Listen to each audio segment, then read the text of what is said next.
Tavakkalchilikka asoslangan o'yinlar biror yo'nalish yoki o'yinda qaysi tarafning boshqa raqib tomon ustidan zafar quchishini taxmin qilib, o'zi ishongan ma'lum bir shaxs yoki jamoaga pul tikishidir. Anig'i soddaroq onlayn kazino, yana ham soddalashtirsak, qimor. Onlayn qimor o'yinida tashkilotchilar o'yinchilar boyib ketishiga emas, aksincha, ularni xonavayron qilishiga e'tibor qaratilgan. Avval boshida chumchuqqa don bergandek pul berib turishadi.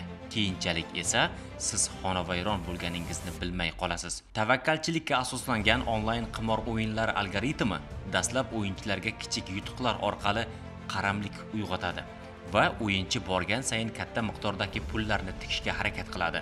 To'g'ri, o'yinda g'oliblar ham bor, ammo bu yutuqqa erishish uchun yutuq summasidan sarflangan pullar 10 barobar ko'proq bo'ladi. Afsuski, onlayn qimor o'yinlarida yutqazgan fuqarolarimiz ruhiy tushkunlik holatiga tushib, o'z joniga qasd qilish darajasiga bormoqda. Mazkur holatlarga tushib qolmaslik uchun quyidagilarga amal qilishingizni tavsiya etamiz. O'zbekistonda onlayn qimor o'yinlari taqiqlangan.